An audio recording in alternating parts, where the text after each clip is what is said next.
a state of crisis. I'm seeing good signs of hope, and I don't know, I'm being too crazy to think Well, that's that. a good place to start. Let me introduce you again. This is In Conversation with Frank Schaeffer, and my guest today is Becky Garrison. Becky is a religious satirist and served as a senior contributing editor for the Wittenberg Door, which once upon a time in the 1980s or late 1970s had me on the cover from 1994 to 2008, and has been on its board of directors since its relaunch in 2021. She's the author of 9 books, including Jesus Died for This, a satirist search for the risen Christ, and Distilled in Washington, a History.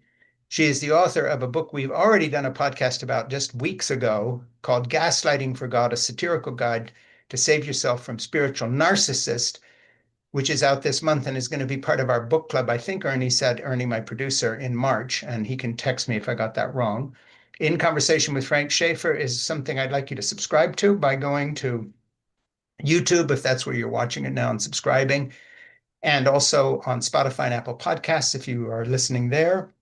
And to my Substack, it has to be said, page at frankschaeffer.substack.com, where I have commentaries on everything from why I have a particular lack of respect for J.D. Vance to other subjects. And you can follow my new project at thegospelofzip.com, which is a new book of mine that came out on relationships in the light of what I've learned from my dog and from Jesus and other contributing prophets, including my canine friends.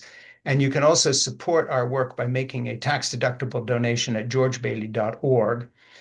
So let me just go to something you were talking about. First of all, Ernie said, correct, it has to be read in March is your book. Gaslighting for God will be our book club offering in March. Let me go to a general question. We were just chatting a minute ago when we came on, just as we came online on YouTube, and you were saying you're weirdly optimistic given that we're in the dark moment and horrible crisis. Let's just start there because, last time I talked to you about your book, Gaslighting for God, it was frustrating because, yes, I wanted to promote your book, and yes, it's going to be in our book club. And yes, I read it and loved it, but you have a lot of insight. You've done so much living and you've experienced so much and you know so much. So I just want to dive into the general situation we face and why you say you're optimistic. Well, it's because to me, I think we're at the state of a crisis. And I think sometimes if you look at Margaret Wheatley's work, who do we choose to be? She says we're at the end of a civilization crisis. And once I know that, we're in the age of decadence. I can look at the age of decadence and see how we're so overriddled by celebrity, 24/7 news coverage. But she says at the end of that cycle, there is the next cycle of pioneers.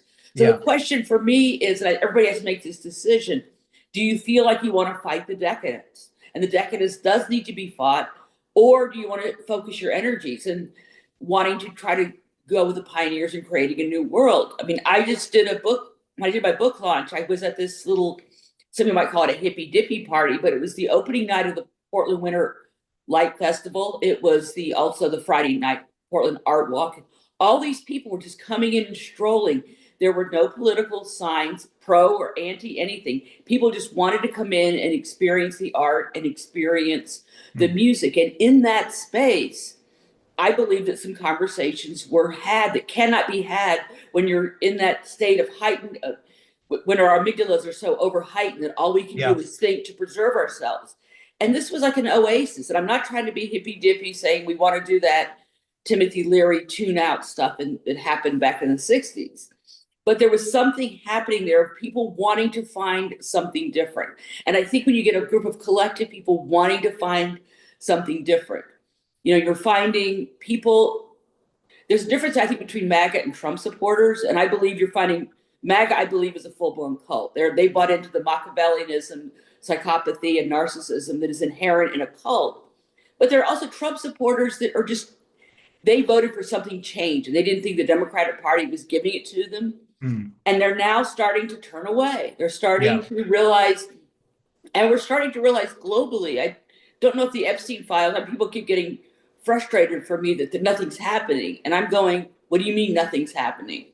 The prime minister may have to, or the UK may have to resign. The Archbishop of Canterbury already had to resign over abuse. Is that I have a question for you. There's two things. An observation I'd make is obviously the United Kingdom still has some sort of moral sense we've lost, because their prime minister may have to resign for appointing Mendelssohn, who was a mere diplomatic envoy to Washington after he had been shall we say, an Epstein client. And our president is sitting there mentioned over 1 million times in the files.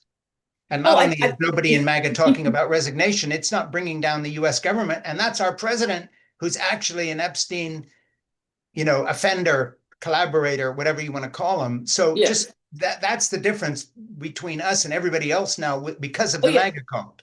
But I also feel there's people starting to break away from it. I mean, I keep saying to people on Facebook, hell just froze over. I'm agreeing with Candace Owen. Hell just froze over. I'm agreeing with Marjorie Taylor Greene. I'm not agreeing with them on every issue, but the mere fact that they are actually saying something negative blows my mind. It's huge. I want to get to a big question with you, because you've been an observer of a long arc of activism with the Christians and the left and the right. And we're both at a period in our lives where we're looking back at things and probably understand some stuff that other people don't, because you and I have both been a fly on the wall when things happened. I knew Reverend Billy Graham. I was in the beginning of the pro-life movement. I saw it change into this litmus test that put Trump in power, et cetera. And you've had the same sort of arc of life. This is not a question to which I have an answer. This is a real question. What do you think the source of this decadent moment is, aside from Trump, who I see as a symptom, not a cause? What is the source of this? So I've talked about the sexual revolution sort of getting out of hand. I've talked about the evangelical influence and the theonomists and the whole Seven Mountains idea and the Christian nationalism and white nationalism. There's a lot of stuff going on. But when you use the word decadence, that's a brush that tars all of us, because we all are here, left, right, and the middle. Is this a 100-year process, 50 years? Is this the final play of the 1960s crashing around us? What has happened that got us to this place? Well, this is where Margaret Wheatley, she cites the work of this historian, Dr. Sir John Glubb, and he basically, and also Karen Armstrong said something very similar. A lot of people chronicling the history of civilization, they tend to put it at 250, 300 years. You kind of do a reset. If you look through, our last big reset was the Reformation. And we've for the longest time, if you think of we look back to the de-evolution of the feudal state and the creation of the city state, where it went from being celibacy was the most exalted state to being married was now the most exalted state. We're now entering a phase where over the years, I mean, there's certain years in retrospect, you look back, they were significant. I'm looking back, to me, 1973 was a significant year. It was the first year that, now certain states had different rules, but 73 was the year that women could have control of their reproductive freedoms. The birth control pill by then was readily available, and women nationally could get their own credit. That to me was the beginning of when women were not forced into marriage. And now it's a place where I did not have to, I chose not to get married. I wasn't something that appealed to me. And in some parts of the country, I would be considered a weirdo, but I was able to find a place where it's okay. People are not judging you.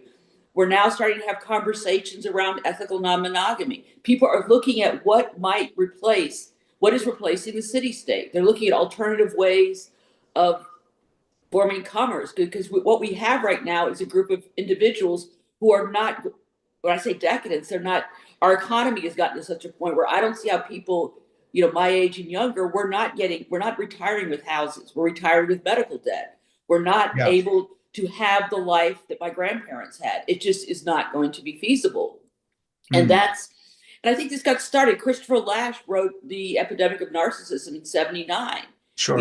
The age of Aquarius de-evolved into what I was noting in the book, the me generation of the 70s. Yeah, and then they're Amusing Ourselves to Death by Neil Postman, same sort of an analysis of what then became the internet. And he was just talking about television. It hadn't even started yet, but he saw what was coming. And then you had Marshall McLuhan doing The Medium is the Message. And we had all these, as things began to, evolve, there's a positive and a negative side to everything. We became increasingly more, polarized. We began the advent of 24/7 television. And all of a sudden you now have the emergence to me, I can point the demise of media, at least on television, when they began putting advertising in. Sure. You know, there used to be, you would believe what Walter Cronkite said. You now watch the news and you can just tell, oh, they're not going to be able to talk about this because who is the corporate overlord that is dictating this? The Washington Post is the latest example of what happens when capitalism takes over what should be, Mhm. unbiased news reporting. So, but there is, to me, there's an evolution of things. For example, when the one thing I really regret about the door going is next to Playboy, we were about the only outlet that would do long form interviews. So if you really wanted to get to know someone, it was Playboy or the door. A lot of other outlets just stopped doing long form Sure. interviews. Well, Well, and the guess what? Washington Post by the end, by the way, I just read this yesterday, has canceled their book review section in its entirety. Their, book notes, which by the way, was a place that always got good reviews of my books. Jane Smiley and other American writers of note used to review my books when they came out, novels like Portofino and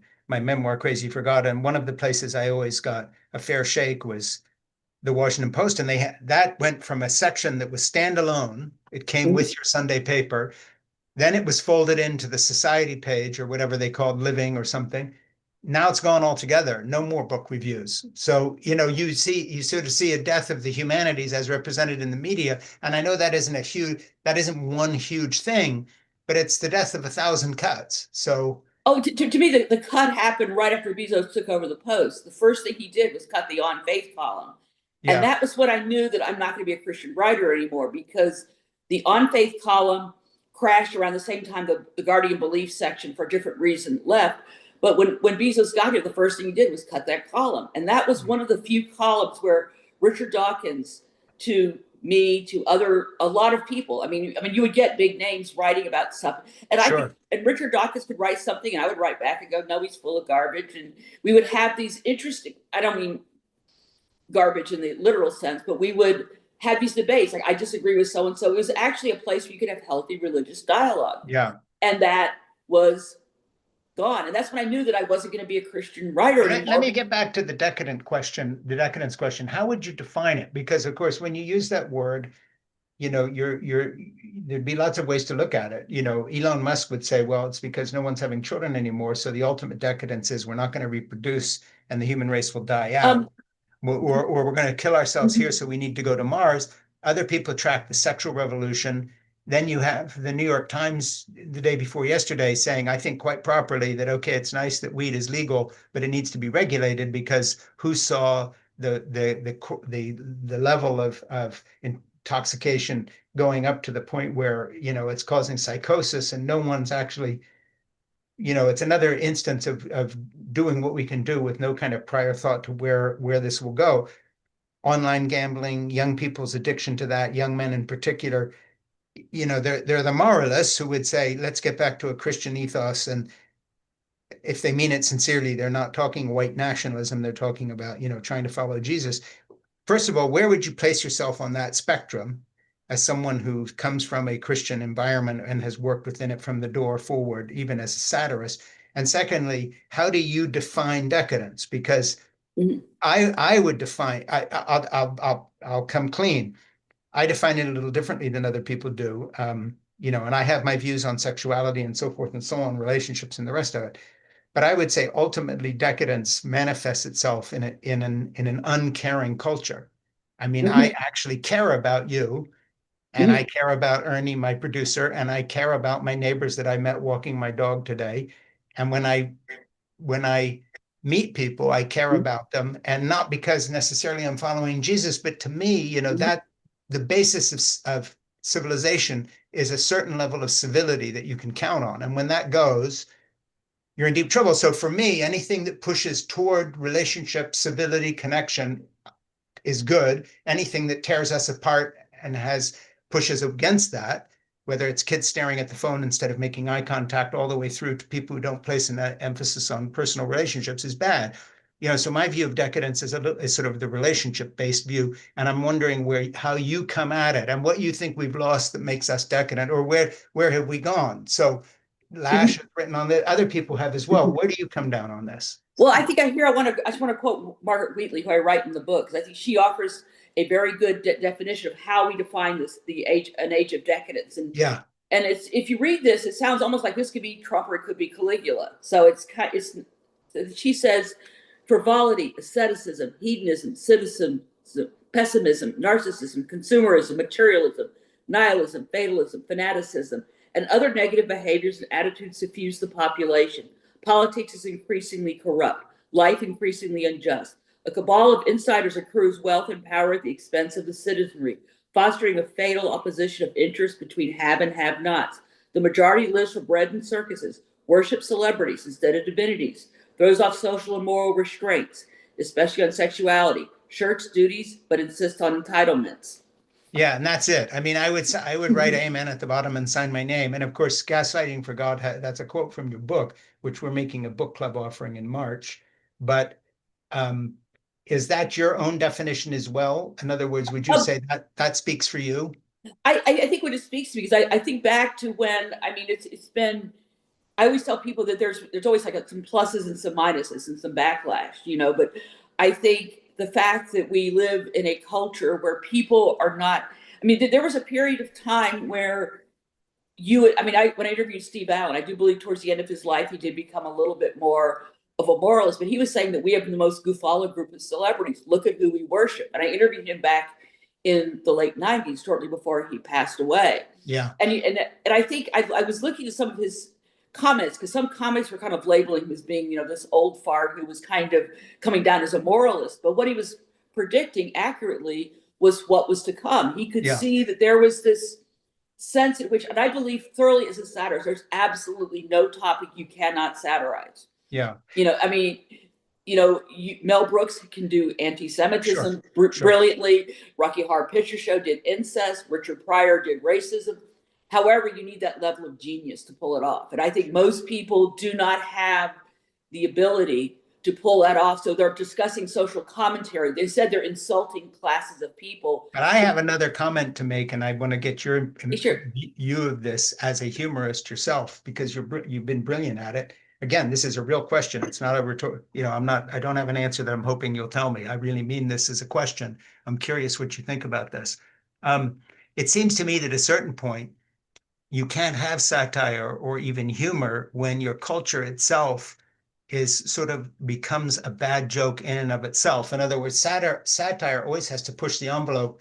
But if the reality is the Trump Epstein papers and little girls being raped by a British prince, and then you find out your entire overlord class, like Elon Musk, are saying, please let me come to the party. I'm depressed. I want to come to your island, all the way through to the British prime minister sending us an ambassador that's part of this. And then it's name after name after name is redacted to protect these men. Well, coincidentally, quote unquote, the names of some of the young women from when they were teenagers are released. You're at a place where satire loses its power because there has to be a baseline of conservatism to satirize. In other words, you can satirize the Roman Catholic Church because it's the Roman Catholic Church. But what happens when the Roman Catholic Church is you know, drag story hour, pretending to be Catholic? In other words, it's not even the thing anymore. And I'm just saying our overlord class is itself a Saturday Night Live open.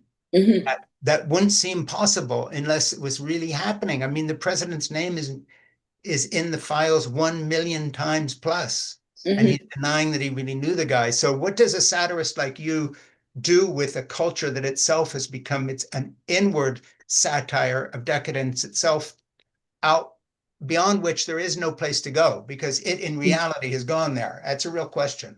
Though that's always been a challenge for me, because bear in mind, I started writing for The Door in 1994 when the religious right took over Congress, and and I had a front row. We had this lovely president, Bill Clinton, who the movie Wag the Dog came out 3 weeks before Revelations of Monica Lewinsky came, where you know, Clinton actually bombed Saddam Hussein to divert attention from the Lewinsky scandal, which just happened to be the plot of the movie Wag the Dog. So yeah, absolutely. You know, like if Wag the Dog had come out 3 weeks later, people would say that's not funny. To me, what I do is the tools of narcissism.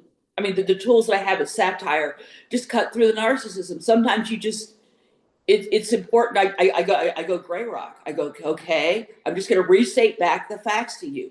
I'm going to hold up a mirror. By holding up a mirror and just very calmly stating the facts. Don't get emotional. I know it's hard, but I just sit there and go, okay, a million times. He's number one. He's the number one in the Epstein files. He always wants to be number one. So you say, I'm going to celebrate you being number one. Yeah. A perfect example of this, I think, sometimes I understand the late night comics are restricted. Watch what John Oliver does.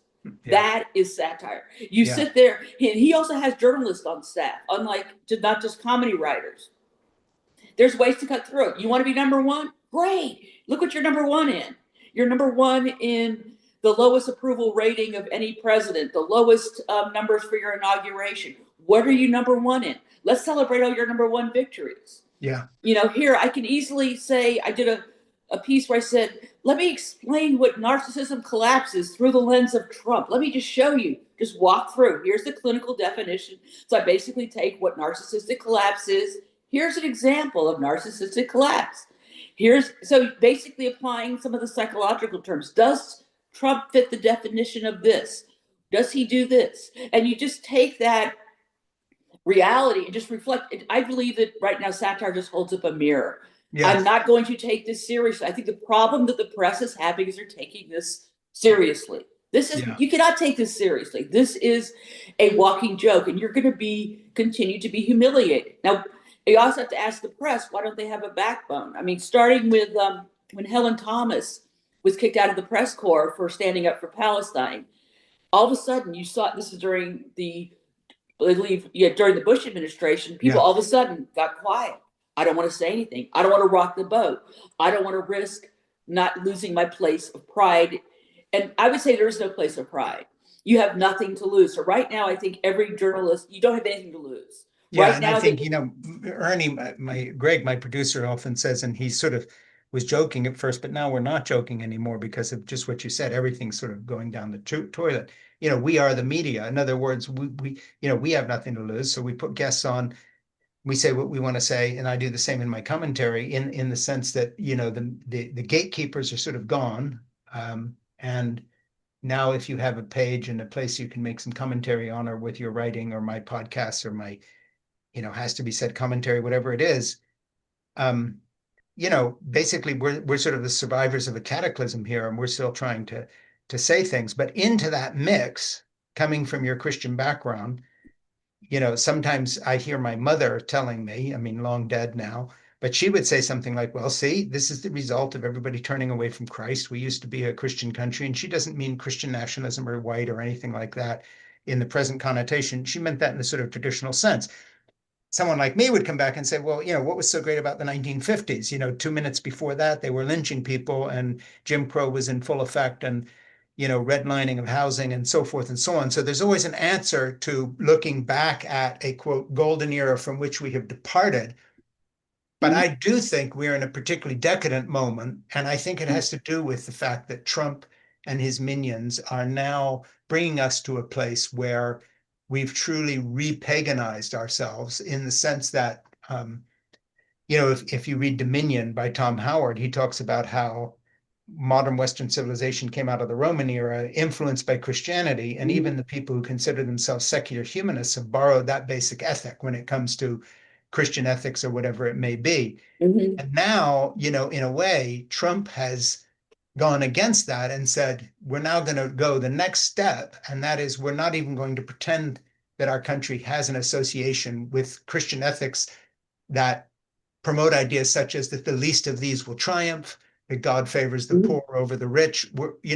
Tom Holland has written this book, Dominion, and in a way, Trump has answered it. Not that he would read a book, but basically Trump's message is, it doesn't matter what our Christian inheritance was in the true sense of being more Christ-like. We're now past this, and it's all about power, revenge, corruption on a level that nobody can imagine. $4.5 billion of profit in 1 year of his presidency. So what's the answer to that? It was my mom, right? Do we all need to just go back to church and do our thing? Or, and I'm being a little bit facetious, but I literally don't know how we push back. One of the things I'm going to go back is, this has been a battle that we've been going on ever since my ancestor Roger Williams got kicked out of Massachusetts. I mean, people kind of tend to forget that one of the key differences between the Pilgrims, where Roger Williams was pastoring for a while until the Massachusetts Bay Colony pressured Plymouth Colony and said you must get rid of him, that we were actually, it was okay to actually kill people on the Boston Commons for failing to prescribe to the right belief. So we have had in our country a version where this is the acceptable version of a puritanical religion that we are allowed to follow. This has been part of our country's debate from the get-go. I mean, look at how many, I mean, I grew up down south, Episcopalian, and trust me, we were hated as much as the Catholics because my dad wore a cassock to church. He quote unquote a dress. We drank wine on Sundays. I mean, I'm accustomed to being told I'm going to go to hell for my beliefs ever since I was a little kid. Yeah. So this to me, what I'm finding here is how our culture got to the point where it's so normalized that a Lyndon LaRouche type character became the president. In the past, we would have been, this is a joke.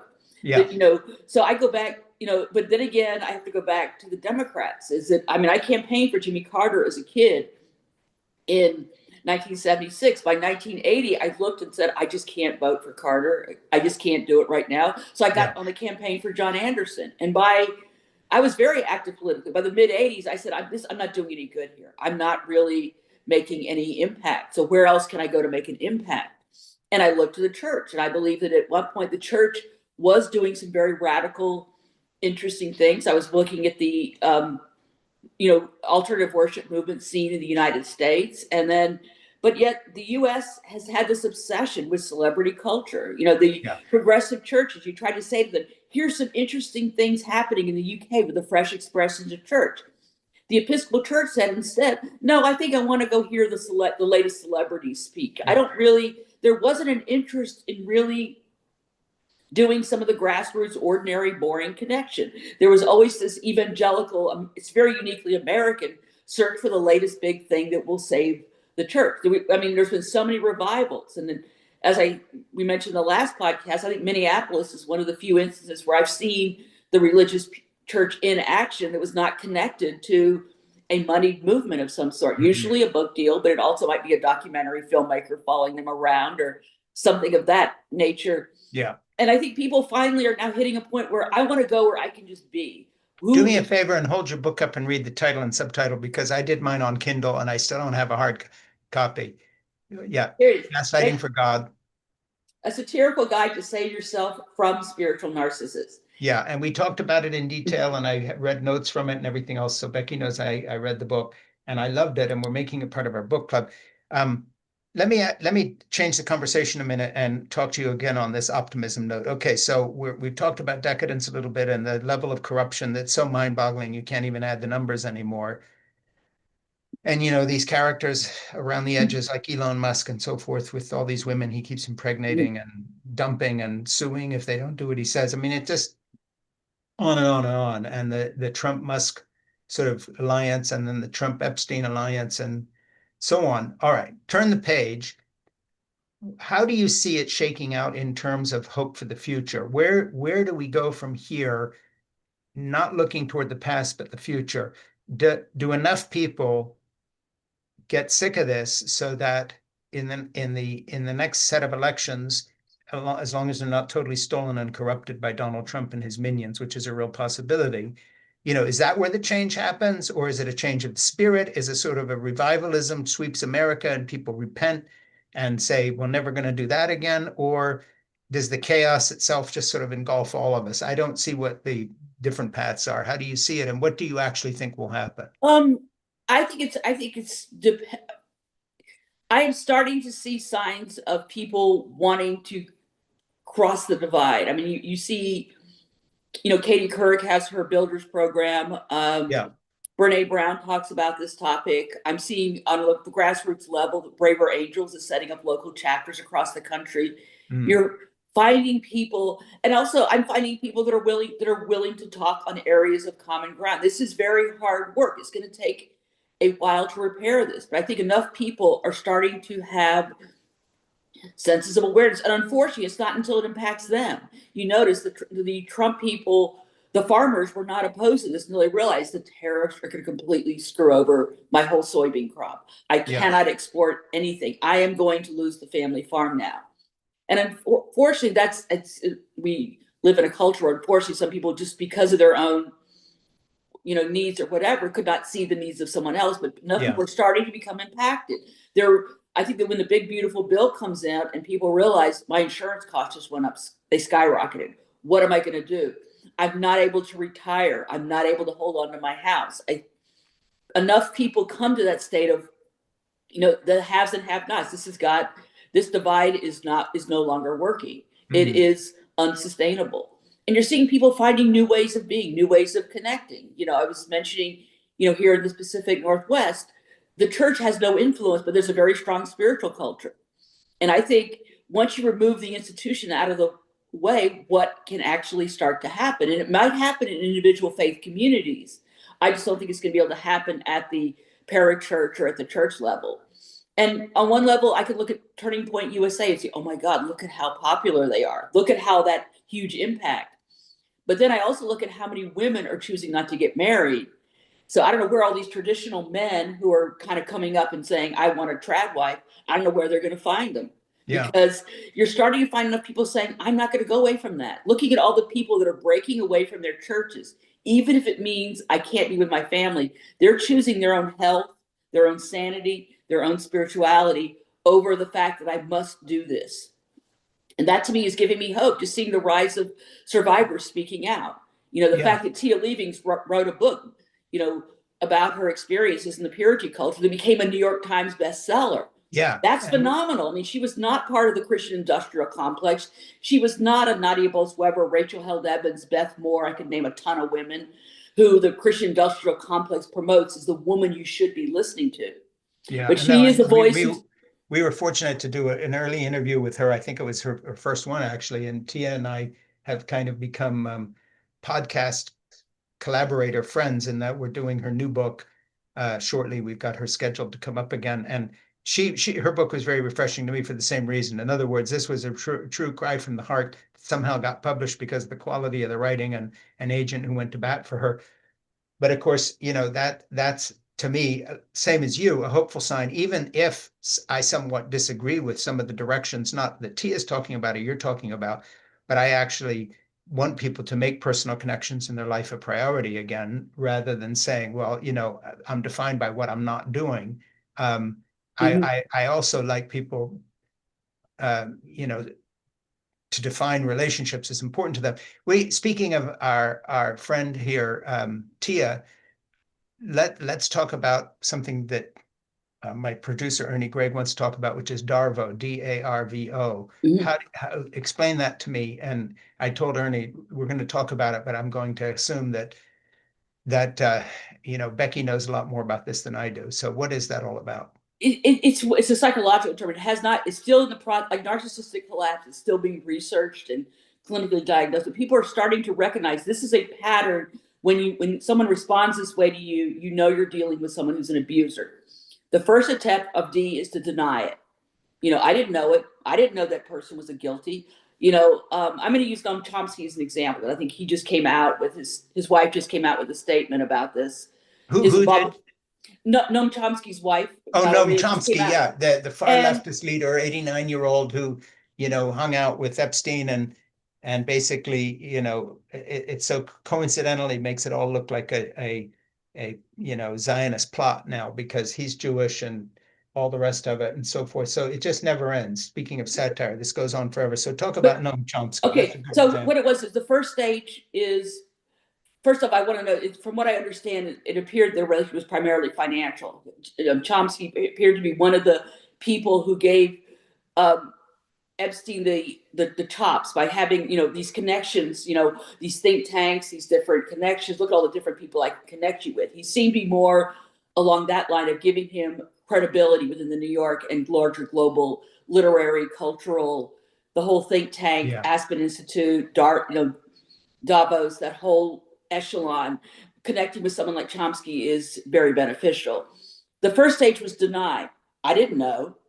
Now, what I interpret that is you did not do your research, because if anybody who knew Epstein after 2008 should have had their staff do just a little bit of due diligence. You would discover he was convicted. It was not that hard to find out. Julie K. Brown had been doing the work for the Miami Herald. It wasn't huge news because it was just, a sex trafficker caught with. And I want to interject a thing here that I just read in The Atlantic, which I like a lot of their pieces, but a very interesting piece saying that, amongst other things, Epstein was constantly pursuing the idea of the genetic inferiority of Black people and Africans.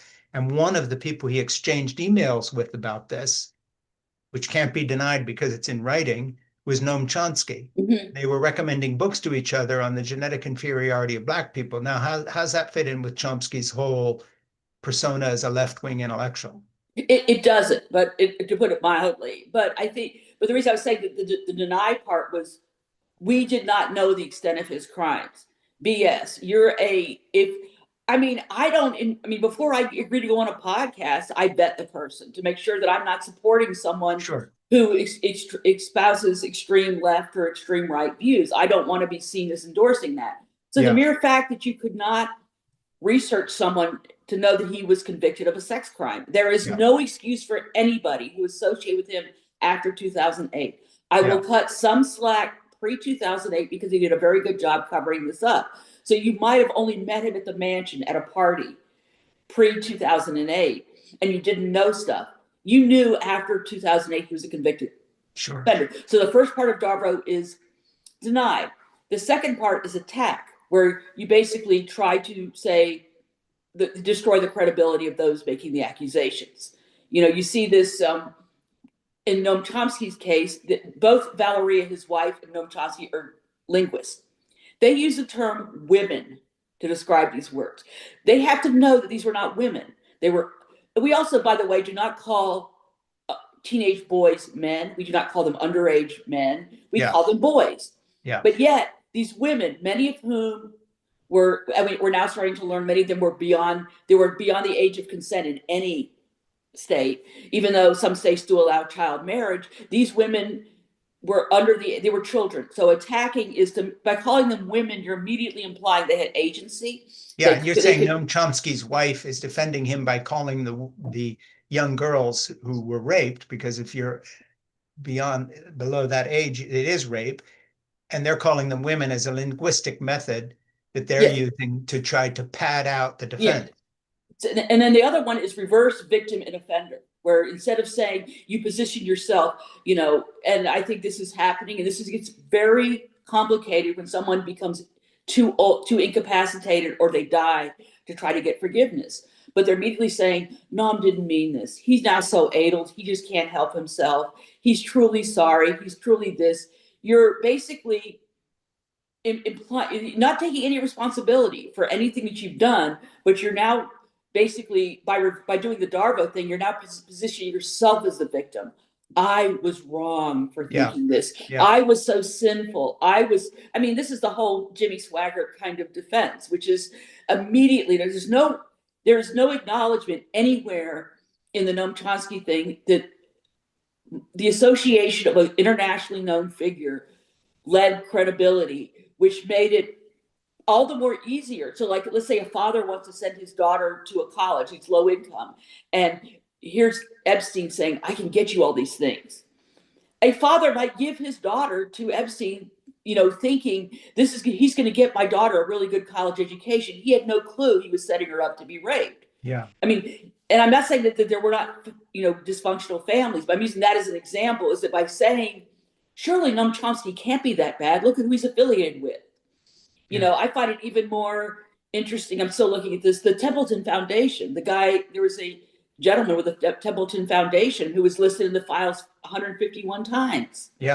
So you look at this and you look at the other issues involving. And just remind us what Templeton was all about. The John Templeton Foundation was founded by an English billionaire who basically chose to give his money for programs involving the intersection of religion and science. That was his really big thing. I remember who they were, because they actually were for a while interested in donating to some of the film projects we were doing on art and culture from a Christian point of view. And then in the end, nothing came of it. But I remember the Templeton people were very respectable.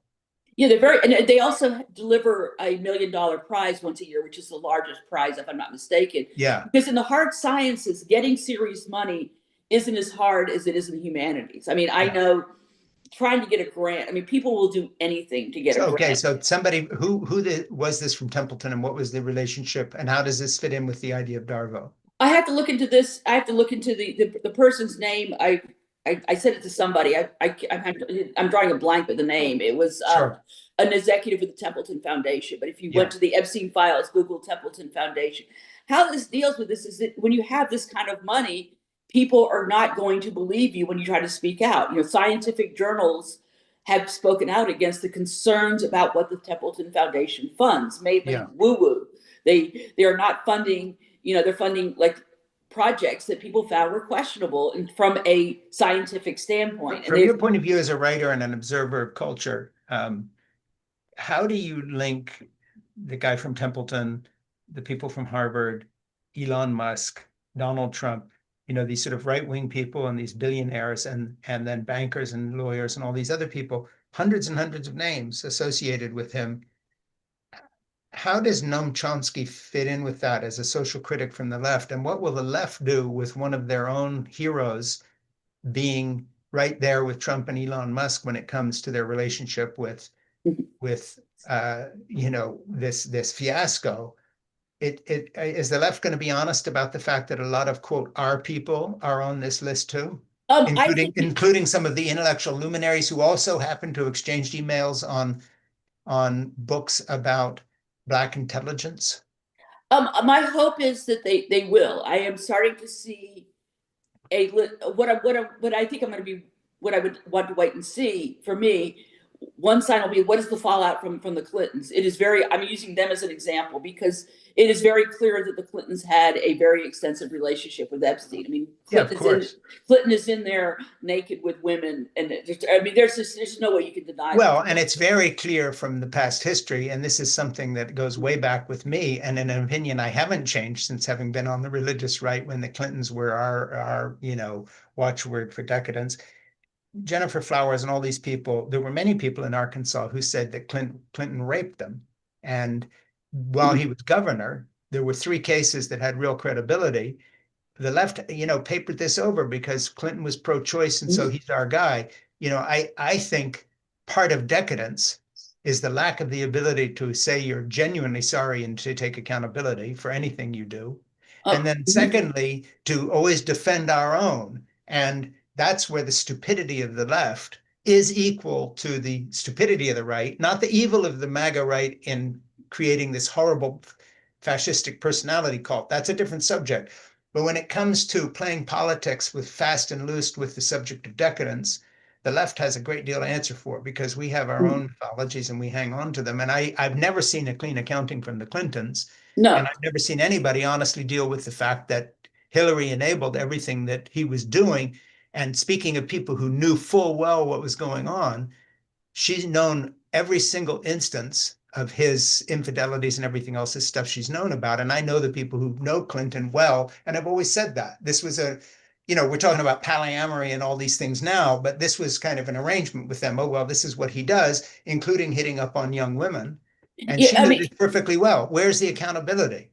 my what I'm starting to hear from some people, I don't know how this is going to pan out. I am starting to hear legitimate criticism about the Democratic Party has got to do better than give us Newsom or Harris. I think that I'm starting to see people are starting to see that they want something different. I Yeah. don't know if by 2028 the Democratic Party is going to be in a position to give them something different. Well, describe something different for a start. What theoretically, who is not going to be a Hillary enabling bill and saying, oh, well, pay no attention to that? Or, the stupidity that we've had in not talking, you're talking about talking to people who can change their minds in an honest and respectful way. So we have Bill elected and we have the Women's March, but anybody who didn't declare themselves pro-choice couldn't join the march, even though they were pro-life Democrats who were on the side of the women. You know, the lines have all been very clearly drawn, but they're not, when it comes to ideological purity. Mhm. But the left doesn't draw any lines when it comes to individual bad behavior by men who claim to be enlightened, tolerant, left-wing liberals, as long as they say the right things. So they raped a few people in Arkansas. I think I'm starting to see a slight sea shift. I remember when I was in divinity school, this was 88 to 92. I could not join the women's center because I happened to be heterosexual. I mean, it was just one of those things where I began to notice that with second wave feminism, there was definitely a push against, Sure. a very ideological movement. And now I'm starting to see with there is a certain set of ideological people wanting to say, if you don't say the right pronoun, you're out of the room, you're out of this. But I'm starting to hope to see a third wave, starting to see people that say, I want to try to make connections with people. I'm getting, this is not working out. I have a Trump loving relative and I want to stay connected to them, that I'm choosing to stay connected over. Now, I don't know how this is going to play out in the political sphere, but this is also something, as somebody who's written about faith in politics, this might sound weird, but I'm kind of getting out of the political game. I don't think the answer is going to be in who gets elected president. I think there's a better shot of who gets elected by mayor. That's going to have an impact on my daily life that may ripple out. And by the way, we just saw that in Minnesota because the mayor has basically thrown ICE out of Minnesota. If you want to say who won, he won. Yeah, and then here at Oregon, we basically have a mayor who is better than our last mayor. Our last mayor was had a golden spoon in his mouth and failed to do anything. He was absolute, and our former governor was absolutely useless. I mean, Oregon was we're doing slightly better now, but I think some of it is that's what I'm looking for, is at the local level, who is going to care about me. So let's get back to the gods and the mini gods of the left, because I do a lot of podcasts with a lot of people, mostly from a more liberal side, sometimes from a conservative side and so forth. But there's been a tremendous lack, to put it really mildly, on this podcast, but also on all slightly more enlightened liberal venues, of an honest discussion of the way our luminaries let us down. Noam Chomsky's exchanging book ideas with Elon Musk as well, who was in that same email loop of books they were exchanging on race inferiority of Black people. Musk was in on this too. Big surprise for this South African. But Noam Chomsky's in on this discussion as in that same loop, that he now denies knowing about, or his wife is calling the girls who got raped women, whatever it may be. All right, then there's Hillary, but there's an entire side of that movement, including some of our feminist leaders, some of the people who are running Planned Parenthood, who I knew personally, by the way, one who had a complete mental breakdown as the president of Planned Parenthood. And I had a long conversation with her about 5 years ago in somebody's home, who just was talking about the fact that, the dirty laundry, we're not talking just the whole late term abortion thing, but just how the organization was run and the level of cover up and corruption there. I don't think the left has a moral position when it comes to holding up people who are doing demonstrably better than the Clintons did at this point. I don't see where we've made the break, saying in the future, what we're learning from the Trump administration in terms of corruption is that from henceforth, we're going to do better. We did miniature versions. Trump is such an extreme and Epstein is such an extreme, but we've had our miniature versions of this for a long time. And people on the left have known about this as well. Well, I think what you're dealing with, and this is with, I remember hearing an interview, somebody asked somebody at the National Lampoon, this is back in the 70s, why don't you interview a certain person? And they said, well, he may be an asshole, but he's our asshole. And I think we have to get to that point. And this is what ended up happening with me when I started. I mean, I ended up somehow catching wind of what was going on in the U.S. emergent church movement. And I started speaking out against the abuses there. Yeah. And next thing you knew, I've never experienced being between the new atheists, the U.S. emergent televangelists, were the three groups of people who had the most fanatical fans that would just try to destroy you. I mean, I'm talking going in and changing the passwords to what you have on your accounts, cyberdoxing you, bullying you, getting to the point where it's really hard to try to, at that point, the difference is that back then I tried to save my reputation. I should have just ignored the assholes and just let them just do what they're going to do and then just ignore it. So I think there is this sense of that's been going on for some time of people wanting to defend their turf. And what I think you're starting to find is enough people saying this turf isn't worth defending. This isn't. We've had movements, and anytime an organic movement happens, like look at Black Lives Matters when it started at. Right now, it just like they say, it became a branded thing. All of a sudden, Nike's like, we must brand the Black Lives Sure. Matter merchandise. We must brand this. So to keep, so far, Minneapolis has been keeping it real, and I'm hoping that they continue in that vein. There's a side that always looks out and says, let's see who gets the book deals. Let's see who emerges as the leader from this, and how do they respond? I mean, Yeah. we desperately need the Martin Luther Kings, the Bishop Tutus in this world, and right now we don't have one. Yeah. But I do feel that something, if we're open to something, to see what is emerging, and I'm just looking to see who is actually doing work on the ground, and that gives me some hope. But I don't think it should be just, as you pointed out, it's too often it's like progressives are talking to each other, and conservatives are talking to each other, and there's difference I think between. I really want to start distinguishing between a Trump supporter and a MAGA supporter because I do believe. I love that, by the way, and let's talk about that here in as much depth as you can give it, because I think we've got a few things that you said that are unique to this conversation that I haven't heard before on any of my podcasts, which is why I had you back in such short order, having started this book. I said this is a much longer conversation, and we'll probably have to do a third one if you'll book with us. But let's go there. Let's talk about the difference between MAGA and the MAGA supporters, and how you see that difference, and give us some anecdotal stuff about that, because I see something similar there too on a very local level. And that is Mhm. some of the people I know in my neighborhood that had big Trump signs out in their yard now are talking a bit differently than they were a few years ago. And I'm not pressing them because they're my neighbors and you do this a step at a time. But I intuitively feel what you're saying, and I'm really interested in hearing you out on this. So I'm going to shut up and just go hold Well, I for. think one thing to look at for is the two Super Bowl shows. Bad Bunny got the highest ratings of any Super Bowl show ever. I'm not, and then the alternative version got at most 6.1 million follow. I mean, that's a huge discrepancy. And Yeah, I think people, and this was, the fact that the NFL, being relatively conservative, did not cancel Bad Bunny. They said, we're going to go ahead and do this. I think I can chart something back to 2016 that I know I mentioned the last podcast was a lot of people wanted Bernie or Trump. That they wanted change. They wanted populist change.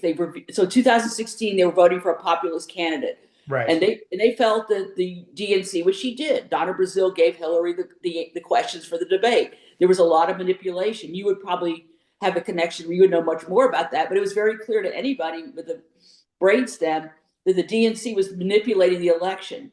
We did Sure. not get to hear whatever Andrew Yang, Elizabeth Warren, Amy Klobuchar, Pete Buttigieg. We had the most diverse lineup of candidates ever, and they gave us the one person we didn't want. Yeah, You I know, was a huge Buttigieg fan, and I think he should have been president. But with Elizabeth Warren running a close second, and I worked for both of them vociferously on, I don't mean went into their office and got a job on the campaign, but I did everything I could. And of course, they sank without a trace. and I think that's one example. The Democratic Party has to look at why they didn't listen to the will of the people for 3 election cycles. That produces a sense of disconnect, that nobody's listening to me, nobody cares. Yeah, And when you're in that position, you look back to the 1930s, and why did Germany all of a sudden start to follow an authoritarian regime? yeah, Well, if you abandon and neglect people for this long, I mean, Elizabeth Warren has written multiple books on this, as have other people. Is in the 1990s when the DLC was formed with Joe yeah, Lieberman and the Clintons. Immediately, you started having the corporatization. It began. I mean, the Democrats lost the union vote with Reagan, and they sure. never really regained the work. They did not become the party of the working class. They were the party of the intellectual Yeah, elite. and the only time I ever met Nancy Pelosi and I was in her home was for a function that was a fundraiser that she was doing, and we chatted for a while because a friend of a friend got me there. But when I looked around at the people we were with, and then the dinner we went to, which was hosted up in a vineyard by a billionaire friends of hers, I literally had a kind of a double vision thing here about, like, wait a minute, this is the Democratic Party, and there were more billionaires then than I'd ever seen in one place, and then things were coming out about Nancy Pelosi, who I liked personally, and I've said I liked her, but at the same time, she and a lot of the Democratic leadership had cleaned up while in office. Now, it wasn't Trump-esque corruption level of billions, but they had all become multimillionaires while in office. Yeah, and I think that's, and I see. This is why I'm convinced that until Citizens United is overturned, I'm not holding out hope, and I don't know how much effort I want to really exert into this, because ultimately a corporation is going to determine who my president is. Yes. Or corporations, I should say, plural. And so that's why I'm shifting back to the local. What can I do that will actually make a difference in the lives of someone? At a local level, I feel that I can work. We have a group here, for example, Urban Gleaners, that does an amazing job of distributing food from local grocery stores. So they Yeah. make sure that they actually go to the Safeways, the Trader Joe's, the different stores, and make sure they pick up food that would otherwise be discarded, and so people don't have to be doing the humiliation of dumpster diving, and they Yeah. make it available for people of low income to have food. That's something I can get behind. What if every city had their urban gleaners? Now, this does not replace the responsibility of government, but I have to be realistic. If my government doesn't care, isn't going to do something, what Yeah. can I do that is positive and proactive? Because I don't want to get into that prepper mode where I'm all of a sudden fearing Armageddon or fearing something. I want to remain connected to the community. And Yeah. what can I do that actually helps them? My Buy Nothing group during COVID was invaluable for helping people that lost their jobs and needed baby formula, for example. Yeah. While our government couldn't get off their butt to give people PUA and the money that we needed because we couldn't work. Yeah, I But totally agree with you, but I want to throw another idea out that I think is a complement of that. And I know that sounds like I'm going artsy fartsy here for a minute, but just bear with me because I want your opinion of this as a writer. I also think one of the ways to push back is to listen to what you just said about not become sort of hysterical in this situation and become a doomer and all the rest of it, which means that we also have to consider the idea that if the intrinsic worth of beauty is real, and I think it is, whether it's beauty of life or beauty of relationships or art or creativity, then we've got to keep doing that as if there is a future, which is, and I know this sounds like a plug and it sort of is, but my wife, Jeannie, after I finished my last book project that I worked on for 7 years, The Gospel of Zip, that I then read out loud and put online for free. It's on YouTube for anybody who wants to watch it. But I was finished with that. And painting to me has never been a hobby. I was a professional artist before I went into film or whatever. And there was about a 20-year period when I didn't paint, then another 20-year period when I did. And then I quit and started writing again. And she said, now that you finished that book, you need to start painting again. And I was a little bit ticked off because it was like, made me feel, why would I want to go back and do that? But since I've been painting again, and Ernie's designing a new art site to show people what I've been painting, it's been a tremendous relief because it's basically like, right now I'm looking out on snow because we had a huge snowstorm here in New England. But the snow will go away and the spring will come back. And I planted 250 new tulip bulbs with my granddaughter because I believe that my yard will be there when the snow melts, kind of what you're saying. In addition to doing these public works, we have to individually, for our mental health, not make our lives only about political discussion, but also about writing and painting and art and so forth. And so I find that in the paintings I'm doing, and forgive this artsy fartsy stuff again, but I found my true self again. mm-hmm. And all the commentary I do online about Trump and everything and my podcast, in real conversations with you here, I forget for a minute it's a podcast and it's just like you're an old friend and we're talking. That's what I'm talking about. In other words, we're trying to do something in the podcast here, but we're also making a human connection because we both lived long enough to know some things. And I find you very interesting, and I hope you find me interesting. And I got up this morning and I painted. And I'm not painting political tracts. I'm painting what I like to look at. And if it was hanging in your home, would give you a better day, period, because beauty speaks for itself. It doesn't need any justification. It doesn't have to win an election or anything else. And I find a relationship in what you're saying about, hey, concentrate on who your town's mayor is, because maybe she or he could do something. Concentrate on the local efforts you're doing with a food bank, because you might be able to do something. And I find that very refreshing. So, I agree with you, but I want to ask you, do you feel that I'm correct in saying, and also continue in your own life to live as if there is such a thing as a normal day? Well, I think this is why I would recommend to people to look into, which is very exciting, is the research into narcissism and trauma includes a lot of really amazing somatic therapies. And Mm. I didn't really feel, because of my family childhood of growing up with families that are academics, clergy, also alcoholics, and now I realize narcissists. Yeah. I developed this whole sense of like this, just kind of, a sense of anxiety. And that really pretty much went away because it started during COVID when I said I have to do extreme self-care. So for me, that was looking at like keeping my body de-stressed, because that'll keep me from developing sickness. I can think clearly. So I looked into a regime of CBD as medicinal mushrooms became available. I discovered for me that was a better way during the day to manage any kind of undue anxiety. So I can stay relatively calm using a very natural, non-addictive substance. It's like taking a cup of coffee, but it's Sure. more natural. And then I started looking into what are other ways that I can take. I live in an area of the state that doesn't have enough sunlight, so I take vitamin D. And I make sure that I tell my personal trainer at this point, it's your job not to keep me skinny and hot, but to keep me healthy. And focus. And I think by focusing on that, and also I got the treatment. For me, it was EMDR. It's not going to be for everybody, but by getting a somatic treatment, I now, if I get really tense, I'll just take a step back. Okay, let's breathe. Let's meditate.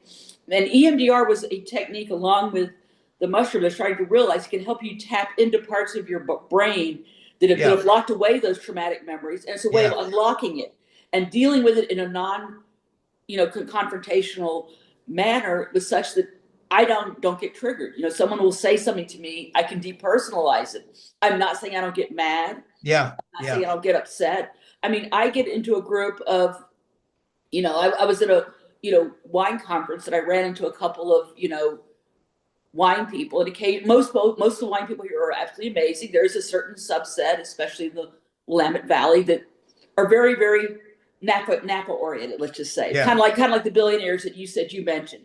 They're really just out of touch and not very nice to be around, frankly, because they view me as the help. I'm a writer who can write for them. They don't view me as somebody who has an individual autonomy and thoughts and whatnot. So there are times that can get annoying. And I remember I spent a few days after that going, I just don't feel good. And it just hit me, okay, I'm dealing with narcissists. I'm dealing with narcissistic energy. And then I went out last night to go hear some really good music. A friend of mine, Mama Sam, did a release of her psychedelic trippy album. And I just said, okay, I'm back. I now know what I need to do. That you're always going to encounter those energies. You're going to have that happen. And one thing I want to tell people again, which I said in our last podcast, is that one of the reasons I like Gaslighting for God is that the subtext of the book is the best thing I've ever read, because I'm not a neuropsychologist, so I haven't studied it. But I think you've written the best book on narcissism that I've ever read that really describes it. So for anybody who wants to buy Gaslighting for God for the stated subject, great, do it. But within that book, if you've ever known a narcissist, or if you want to understand Donald Trump, put it this way, or Elon Musk, or any of these people, these little mini pagan gods we've got in office running our country now.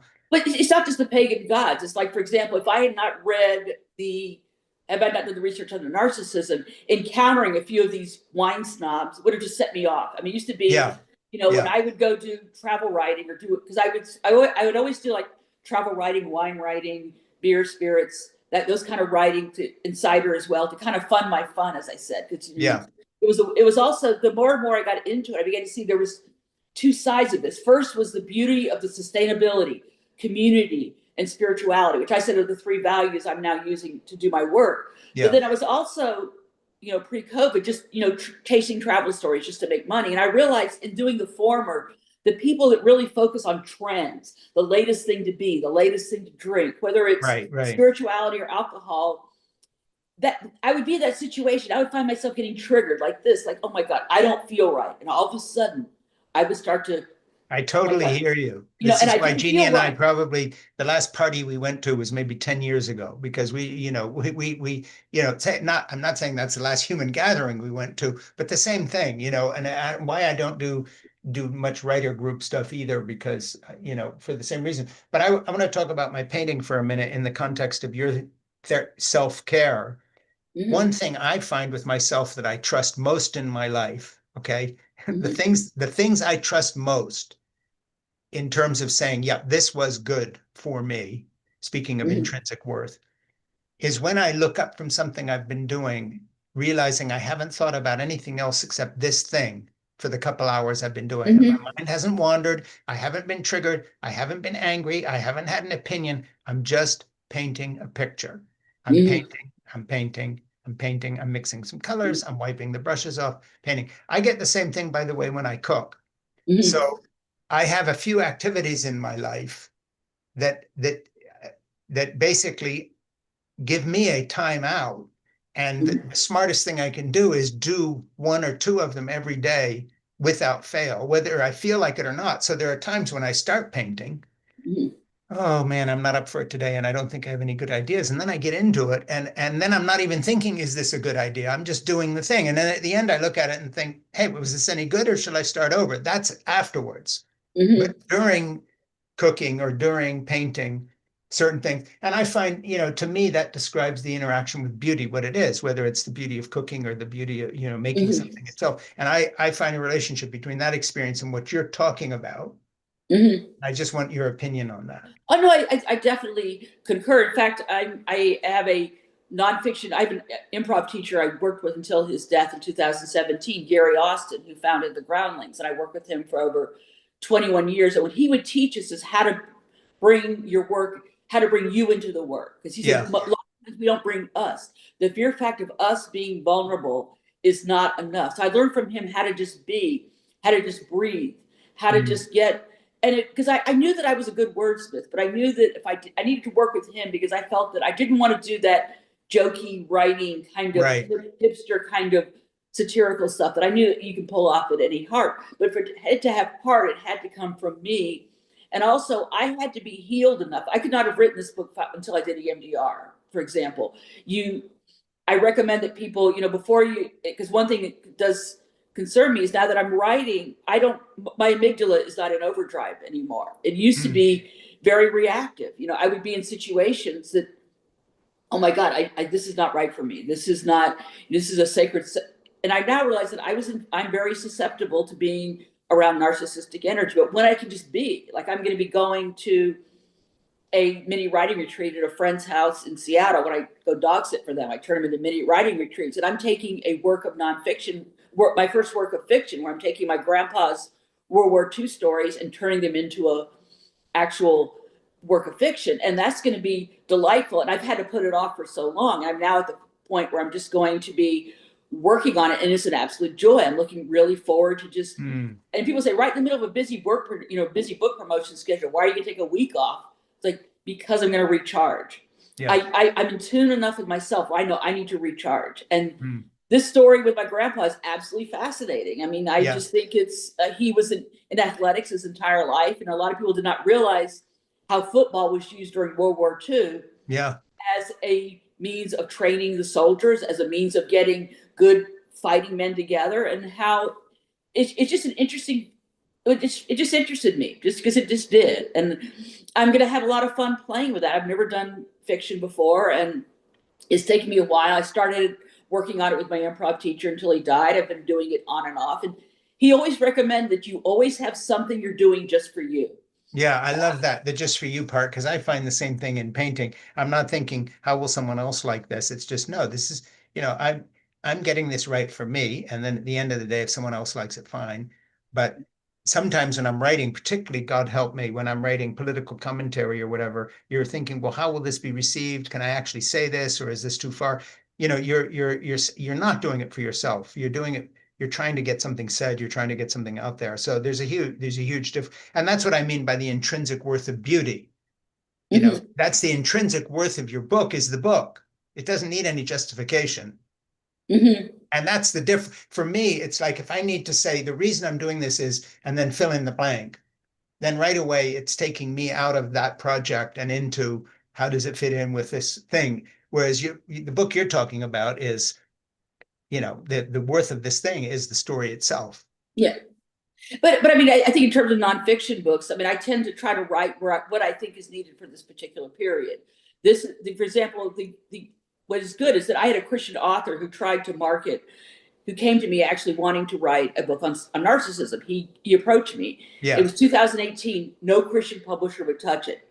I then kind of was like going around. I noticed that there was this church tube tsunami happening. And then I said, oh, maybe there's interest for it again. No Christian publisher would touch this. Fortunately, there was an emergence of Lake Drive Books, which is a, little scrappy publisher started by David Morris, who used to be the publisher of Zondervan, the second largest Christian book publishing in the world. And I kind of jokingly say he's atoning for himself by writing these books on. Yeah. But this was a book that I think needed to be, for me, I felt like it needed to be written. Yeah, well, Gaslighting for God is an incredibly important book. And, having been there, done that, it describes the world I know better than anything else. And I can just tell people that as I said before, when I interviewed you before, if you really want to read the real book about, what both narcissism on one hand, where you could say, well, it's the same thing, Christian leadership and the shape of it and so forth. Becky wrote the book. So, hey, stay on when I leave here and talk to Ernie again for a minute. Let's make sure we follow what you're doing and get you booked for our book club offering. When we put Gaslighting for God up again, let's have you back on again to promote it as a book club offering. Sure, and anything else you want to talk about? No, I'm game. I'm always here to chat with whoever wants to talk to me about this stuff. Because I think it is important. I think for, progressives are starting to have their own awakening, and I'm starting to see it. And here's a few good examples I just want to say for hope. Is one thing is I don't see anybody here emerging as saying, I want to be the next best, greatest leader. I mean, even William Barber isn't, he was emerging for a little bit as the next Jim Wallace, but it's kind of died down now. I mean, I think we're in a position where maybe we can have some more grassroots, or starting to see a pushback against influencers. I do think that the time is coming when people are realizing this isn't going to work. Now, this is why I think in many ways promoting a book these days is kind of like a form of breadcrumbing. And not the traditional way of breadcrumbing, because breadcrumbing is usually used where you give people just enough evidence to keep them hooked, but not enough to really engage. I'm defining breadcrumbing as you lead very slowly, bit by bit. I did a book signing for Distilled in Washington. Only 2 people came. I sold 2 books. You have to redefine your success. I view that as 100% success. Yeah. Every person who came to see me bought a book. Bought a book. You did it. So it's important to kind of look and say, when I go to an event, I may only pass out 10 postcards, but in those 10 postcards included a high school teacher who wants to teach trauma to her kids. Okay, that is the win. So moment you can redefine success is I made a connection that's going to benefit other people, and slowly, drip by drip. I mean, if you're lucky like Tia Leavings, and she's fortunate to have an agent and a publisher was promoting one of the best books I've read on trauma, that's fantastic. For the rest of us, the way we get it out, if we don't have the huge social media following, we don't have the cult of celebrity, we just slowly, bit by bit, introduce the book, and it'll find its audience slowly by slowly. It's not going to be the bam slam instant New York Times bestseller, because that's not how books are marketed.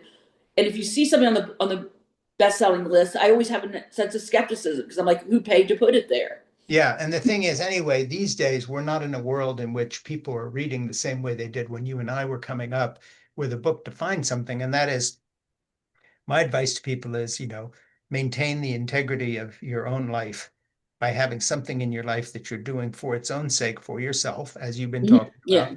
And I'm not telling everybody to go paint. For me, it's painting.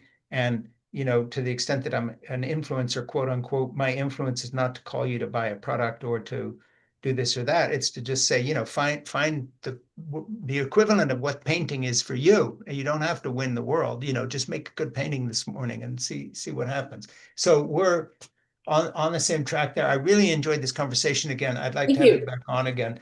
Talk with Ernie some more so we can keep you in the loop. And we went somewhere that I haven't heard anybody honestly talk about in any venue for a long time, which is to say, let's do some of the taking the beam out of our own eye on the progressive side when it comes to Noam Chomsky and his wife pretending they never knew this guy. And at the same time, save a good chunk of the 2x4 to, keep hitting MAGA upside the head, hoping some of the people who are in the movement will shake out and find some sanity or salvation outside of it. So I love that idea of yours that you've got to decide who the difference between the cult following of Trump and then a lot of people who voted for him, and hopefully there's going to be a shift there. There already is a shift, and unfortunately it happened over white people. I mean, I started seeing a shift with his comments about Rob Reiner just upset a lot of people who, Sure. despite Rob Reiner's political views, his films were beloved by all people. I Then, say Rob Reiner's the disgusting remark about Rob Reiner being killed by his son because he says, after all, he wasn't for me. So, you've sort of had it coming. and that was the A beginning of white woman something. being shot in the face, a white guy being shot in the back 10 times. And then you have the Charlie Kirk thing where he's at the memorial service and Charlie Kirk's widow says, I'm a Christian, and so I forgive the assassin. And he stands up and says, I'm sorry, I disagree with you. I hate my enemies.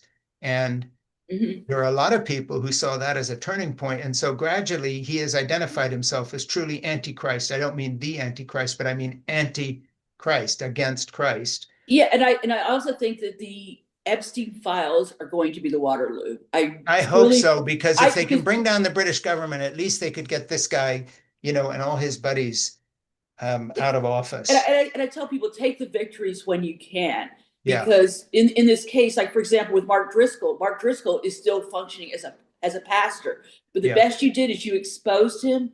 You Anybody who goes to see him now has to say, why are you listening to the works of a Mark Driscoll? right. Why are you listening to this?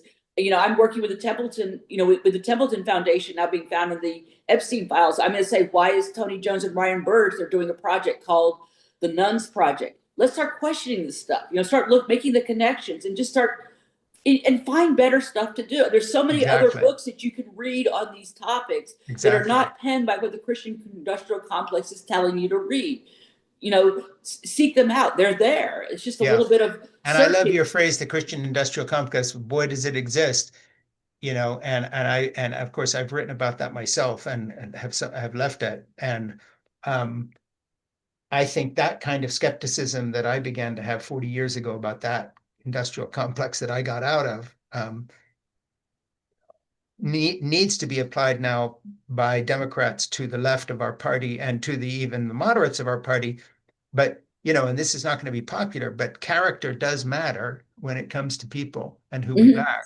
And the Democrats haven't been any better than this than the right has. So the right created a cult movement following a monster. The left did not do that, but the left has been plenty lax when it comes to leadership. So I love your idea. Let's figure out who the mayor is and see what he can do. Because right now, on the presidential level, let's not get our high hopes that we can solve this with one election. No, and I think this is going to be a generational shift and to get us back to where we once were. Yeah. Not, Well, not, we'll not, end on not, that note and talk to Ernie some more. Let's book you again. Let's talk about your new book when you want to at some point. And thank you for all your wisdom and all the hard living you've done to share with us. Thank you so much. Good to